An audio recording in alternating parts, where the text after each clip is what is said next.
Last week, there was uproar in the premises of the Federal High Court, Abuja, as the Department of State Services rearrested Revolution Now convener Omoyele Sowore barely 24 hours after his release from custody.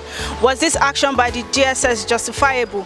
Join us as we get the reactions of Nigeria on this. I am Eno Anam, reporting for YANS TV. At the end of the day, after they've concluded his case, he will still come back to rearrest him, and it was a kind of, you are coming to arrest one notorious armed robber. See the way the DSS gathered themselves in front of the court entrance, waiting for a single man. And this is one of the youth that has come out to kind of present himself as a presidential aspirant 2019. This is to tell you that the youth have no say in this country, and they say they want to give chance to youth for them to a kind of rule. It's not. Why would they continue to say you are the leaders of tomorrow, you are the leader, when you need to start from now so that you understand what tomorrow is all about? This is what the man started. At the end of the day, they were just a kind of hanging him up and down as if he's a notorious criminal. Yeah, it doesn't sound well at all. And I know the whole world was watching that day, and it's a shame to Nigerians. It's a shame, but the shame is not on even the Nigerians as per se. It's a shame to the President Muhammadu Buhari. It's not, you know, it's uncalled for. Honestly, I dropped tears while I was watching it live. You know, I was watching it, I dropped tears. It's not correct. It was a recap about something he said about Jonathan's era, I understand. Some people would say Nemesis is catching up with him, but I think basically a revolution is needed, it's quite needed. So I don't know why this government is being resistant to it, even though they know that the masses don't accept how things are, the structure of things now in society.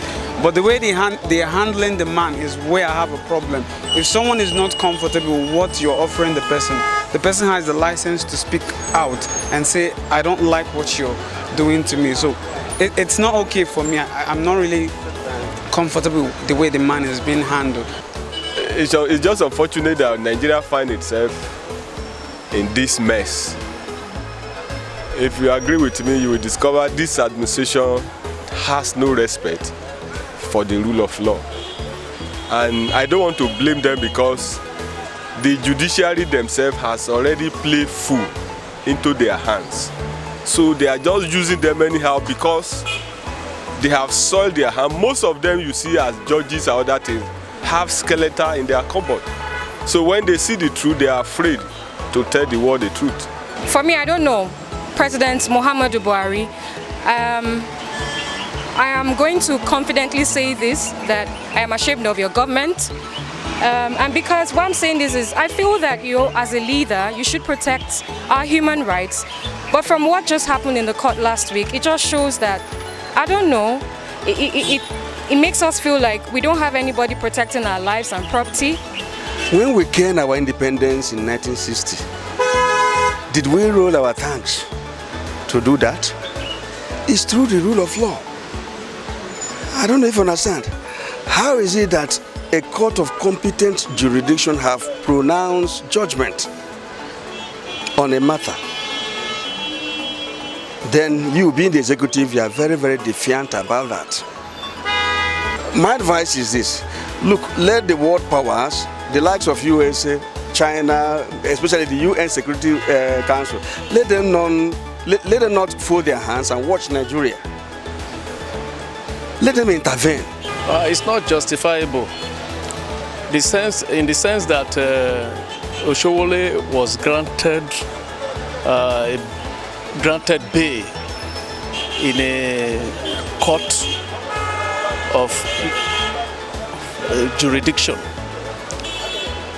He ought not to be rearrested. Sowore's case is the smallest of the fractions that are taking place in this country. I plead with the president. I'm conscious of the fact that he meant well for Nigerians, but those that are in charge in these MVAs, they are mini-god of themselves.